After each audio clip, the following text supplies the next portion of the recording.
T-Mobile's 5G home internet. I've tried, and so has it. I was interested in T-Mobile's home internet service from the first time I heard about it. It's $50, contract and data cap free, and is powered by 5G and LTE instead of phone lines or cable. As many people in the US can probably relate, I'm not in love with my traditional ISP. I often push up against its 1.2 terabytes data cap, and $80 per month feels like a lot to pay for the supposedly 400 megabits per second service I get. So I wondered, could I, a remote worker and heavy internet user who likes to stream video, play multiplayer games, and do cloud backups, actually be fine with internet delivered through the air instead of a cable? After a few weeks of testing, it seems like the TLDR answer is no.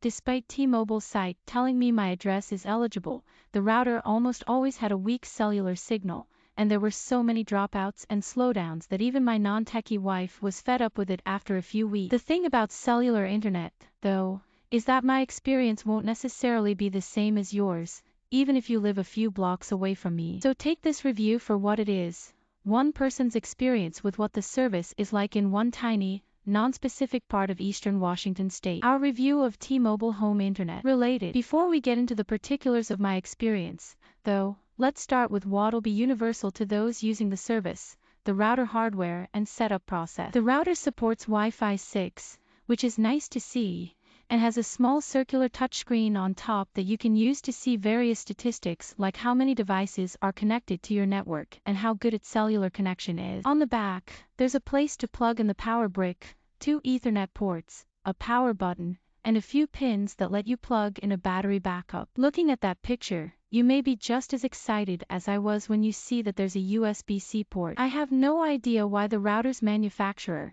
Nokia Solutions Networks, put it there, but it and the RJ11 phone port are currently non-functional, according to the router's manual. Bummer. After you plug the router in and turn it on, ITLL prompt you to download T-Mobile's app using a QR code displayed on its screen. I had a lot of frustrations with the app at first, until I realized that I had to connect to the router's Wi-Fi network before hitting the Setup Device button. As far as I can tell, that step isn't included in the quick setup guide, nor is it hinted at in the app itself. The setup process was a breeze after I figured that out, though, with the app prompting me to choose a name for my network and to set a password. Then, the app told me it was time to find a good spot to put the router where it could pick up a strong signal. That process was actually quite fun. The router has a battery in it, so you can walk around with it and test out the signal strength in different spots. As I mentioned before, though, this feature didn't help me out much, upstairs or downstairs, right next to a window, or in the absolute middle of my house.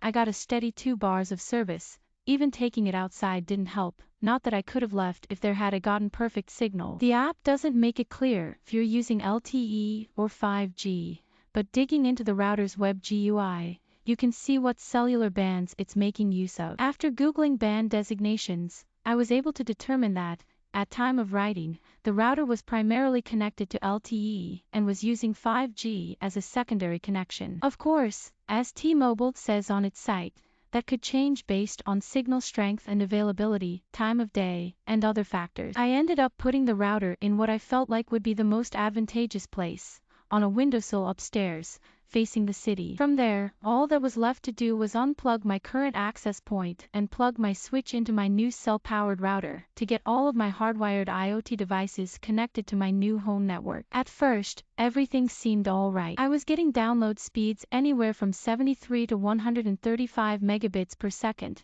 and I even saw upload speeds as high as 20 megabits per second. For the first day or two, I really didn't encounter any issues.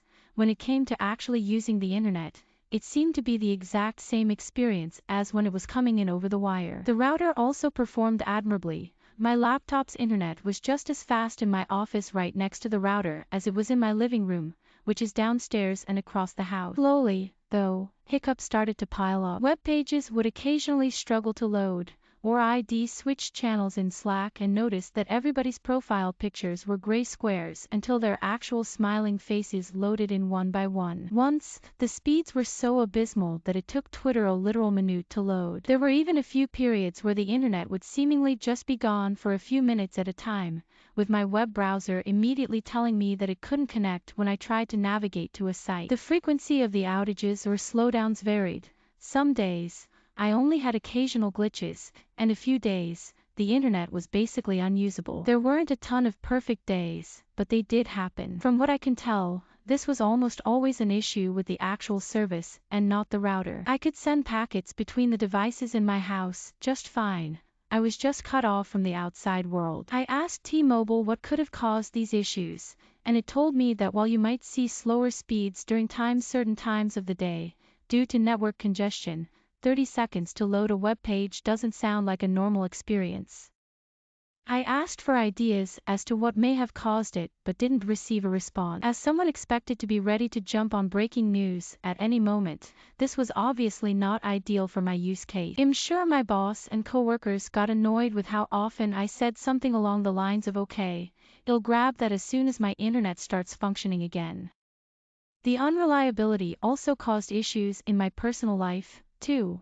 When trying to watch YouTube with my wife, she'd occasionally comment on the potato resolution.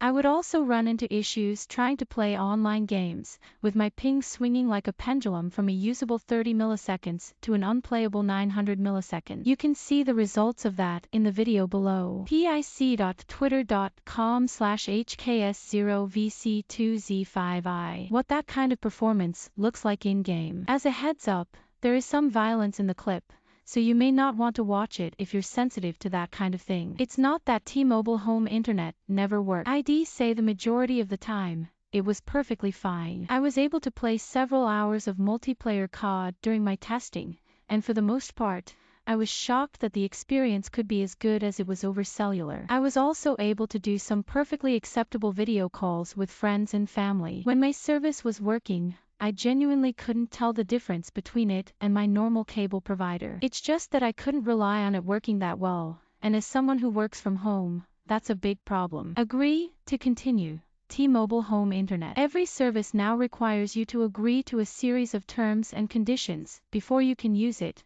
Contracts that no one actually reads. It's impossible for us to read and analyze every single one of these agreements, but we started counting exactly how many times you have to hit agree to use devices, and we review them since these are agreements most people don't read and definitely can't negotiate. You have to agree to T-Mobile's internet service terms of use and its general terms and conditions. There are a few notable agreements. I was hoping to switch to T-Mobile's home internet if my tests went well. I'm not the type of person who needs to have a screaming fast 200 megabits per second plus connection, and I'm even willing to put up with a little spottiness if it means not having to pay $80 a month for Comcast and its data cap. But the first time I got the notification on my computer telling me that my phone's battery was dead because I'd been tethering to it all day, I knew those hopes had been dashed. That doesn't mean T-Mobile's internet won't work for anyone.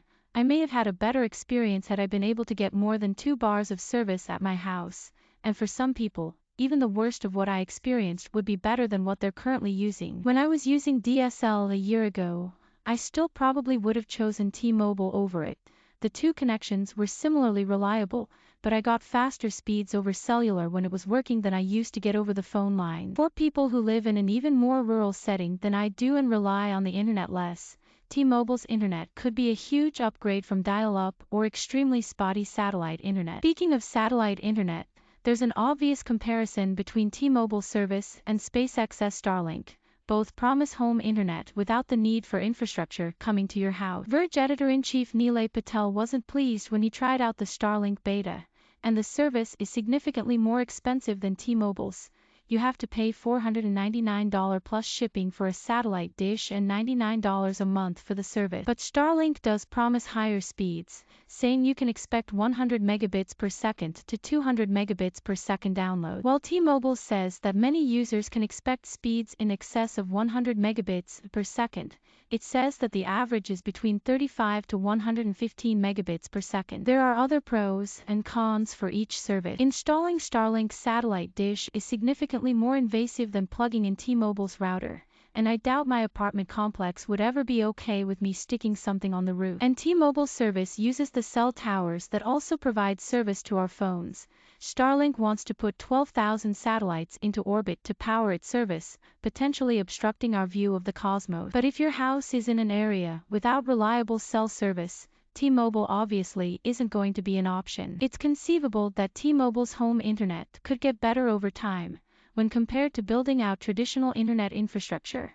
Adding 5G capacity to cell towers requires much less physical labor. I want to break up with my ISP so badly that I may give T-Mobile another chance every year or two to see if it's improved to the point that I could use it. The company makes that easy. It's a no-contract service, so it only cost me $50 to get an entire month to give it another shot. If you live at an eligible address and are curious about cellular internet, it may be worth at least giving it a shot. You may end up having a much better experience than I did. For now, though, I'll be sadly trudging back to Comcast. It seems that my dream of $50 unlimited internet was just too beautiful to come true in 2021. If you're thinking of trying it out for yourself, be sure to read our list of considerations before you do.